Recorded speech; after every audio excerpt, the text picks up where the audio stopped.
Top 20 Best National Costume Miss Universe 2025 by Showbiz Philippines. Top 20 New Zealand. Abby Sturgeon, Lupin at Lake Tekapo. Ocean theme costume ang inirampa ni Miss Universe New Zealand na nagtatampok sa bedazzled bodice in purple and aqua colors with a bejeweled coral-like headpiece and matching scepter. Ang babang bahagi ay nilagyan ng accent na hugis alon na ginagaya ang umaagos na tubig ng dagat. Top 19 Zimbabwe. Lashanda Moyas, born of the baobab, forged in flames. Draws its spirit from the baobab, ang kanilang eternal shelter, silent ancestor, mirror in character, and the symbol of the ancestral fire. Ang baobab ay hindi lamang isang puno, kundi isa ring monument of memory, cradle of life, and a keeper of their character. The baobab does not grow in haste, it grows in wisdom. Top 18 Tanzania. Naise Yona, Malkia wa Asali, Queen of Honey. A story born from soil, people, and power. Kinuha ang inspirasyon nito mula sa powerful symbolism ng Queen Bee.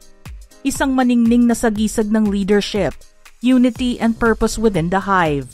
She rises, carrying the sweetness of their land and the strength of 1,000 bees. Top 17 Costa Rica. Mahela Roth, Lacura, the protective spirit of Costa Rica. Kinuha mula sa inspirasyon ng katutubong kultura ng Boruca. Ang bawat detalye ay nagsasabi tungkol sa cultural richness and strength of identity ng Costa Rica. Top 16 Switzerland. Sina Ima Acosta ay nagbigay pugay sa Switzerland sa pamamagitan ng Astronomical Clock of Bern.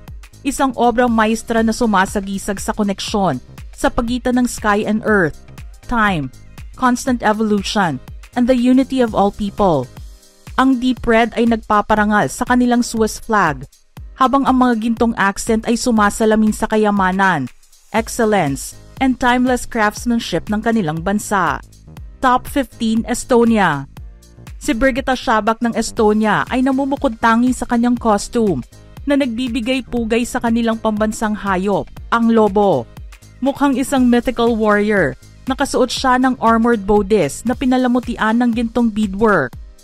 Top 14 Bonaire.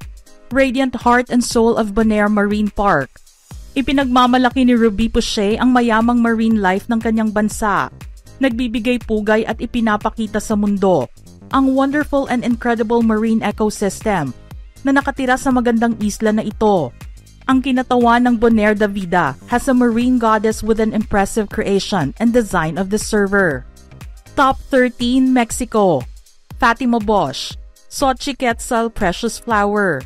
Mula sa inspirasyon ni Xochiquetzal, ang diyosa ng pag-ibig, mga bulaklak at paglikha. Isa sa pinakamagaganda at mahahalagang Diyos ng Mexican Pantheon. Ito ay kumakatawan sa fertility, love, sensuality, pleasures, creativity, flowers, youth, and arts. Ang ibig sabihin ng kanyang pangalan ay Beautiful Flower. Top 12 Democratic Republic of Congo.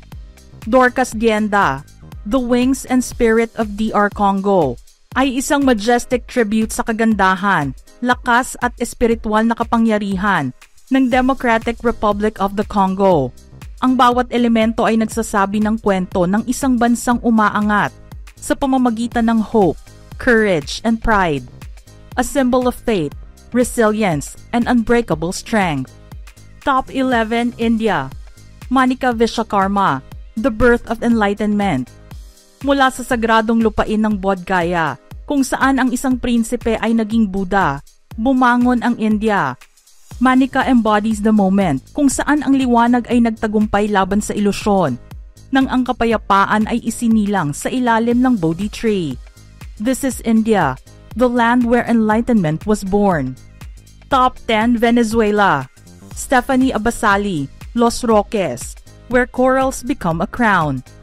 Isang pagpupugay sa Venezuelan archipelago, cradle of reef, marine sanctuaries, at endangered species. Isang suit na umaabot hanggang Thailand para ipakita ang sarili sa harap ng mundo. Ang Pearl Halo ay inspired by a sea urchin, representation of fragility, defense, and beauty. Top 9 Spain. Suot ni Andrea Valero ang isang inspirasyon ng Canary Hubara na ibong endemic sa silangang isla ng Canary Archipelago na itinuturing na isang simbolo ng fragility and beauty. Ang disenyo ay ginagaya ang kagandahan at lakas ng hubara. Ang pagsusuot nito ay nangangahulugan ng pagbibigay boses sa isang living being struggling to survive, remembering that every species on Earth has incalculable value. Top 8 Peru. Carla Basigalupo, ensemble inspired by the Huascaran Mountains. Ang kasuotan ay kumakatawan sa highest peak ng Peru at sa sacred spirit ng Andes. Kasama sa kanyang costume ang sheer pants with crystal detailing, a mesh crop top featuring more sparkles, at isang korona na parang gawa sa icicles. Nakasuot din siya ng white gloves and carried large fans decorated with a snowflake print. Top 7 Lao. Deng Latana, Paksan Rose. Ang costume ay inspirasyon ng isang klasikong Lao folk song na may parehong pangalan na sumasalamin sa natural na kagandahan ng distrito ng Paksan.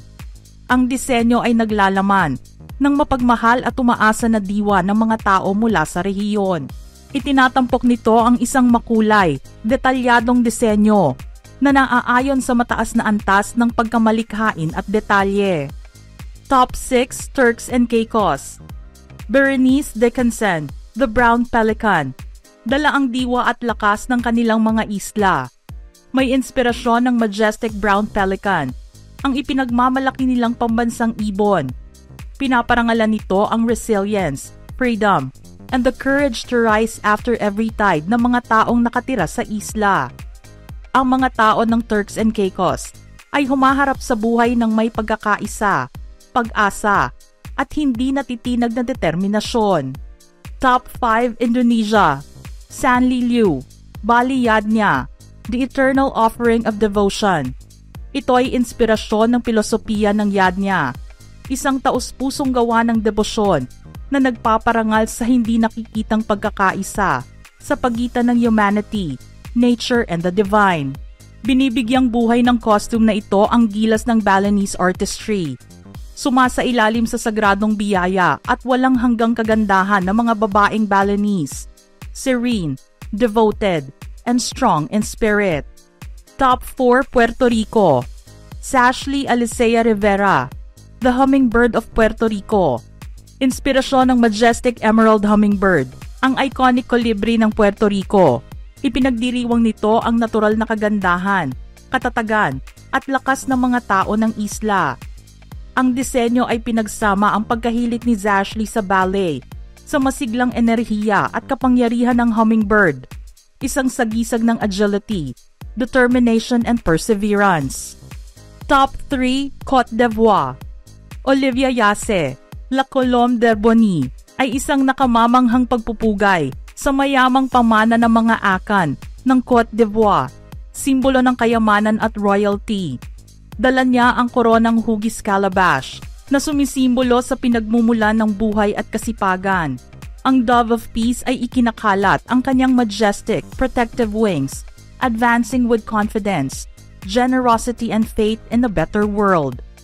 Ang Bastille, na hugis tulad ng isang elepante, ang pambansang sagisag ng Côte d'Ivoire, ay nagbibigay inspirasyon sa kapangyarihan, karunungan at katapatan. Top 2 Thailand. Vina Pravinar, Suwanaraksa, the giant guarding Suwanapum. Inspirasyon ito mula sa maalamat na giant warrior o Yak Nakhon. Ang figura na ito ay kumakatawan sa hindi pagiging mabangis kundi sa isang mandirigma na nagpoprotekta at naninindigan ng may kapangyarihan ng pananampalataya at katapatan sa lupain. Ang higanting ito ay simbolo ng unknown soldier. Ang gintong figura ay sumasalamin sa isang lupaing mayaman sa kultura at karunungan. Ipinanganak siya hindi para sumalakay, but to protect and preserve the roots of Thai civilization. The giant, the foundation of honor, has reigned over Thailand forever. Top 1 Philippines. Maria Atisa Manalo, Festejada, Queen of Philippine Festivals. Ang reyna ng pagdiriwang, isang buhay na simbolo ng kagandahan, kagandahang loob at kultural na pagmamalaki na nakasisilaw hindi lamang sa kakisigan kundi sa diwa ng bawat pista ng mga Pilipino. Ang ensemble ay isang timeless traje de mestiza. Ang kamisa na may mga manggas na hugis kampanilya, ang saya o palda, at ang mahinhin na panyuelo na nakasabit sa mga balikat. Ito ay nagbibigay pugay sa beloved heroine ng Noli Me Tangere ni Dr. Jose Rizal, si Maria Clara, ang simbolo ng huwarang Pilipina, mabait, mahinhin at marangal. Ang festehada ay isang paalala na ang ating kultura ay hindi lamang isinusuot. Ito ay isinasabuhay, ibinabahagi, at dinadala ng buong pagmamalaki. Mula sa traje de mestiza silhouette hanggang sa handcrafted na pinya, bawat detalye ay nagpaparangal sa mga babaeng humubog sa ating kasaysayan. Ang palda ay pinagsama-sama ang mga kwento ng ating pinakadakilang mga pagdiriwang, ang mga higanteng parol ng Pampanga, ang mga kulay ng pahiyas, at ang mga pamumulaklak ng panagbenga. It is a tapestry of artistry that reflects the joy and creativity of our people. Mga ka-showbiz peeps, anong masasabi nyo sa listahang ito? Don't forget to type your comments below.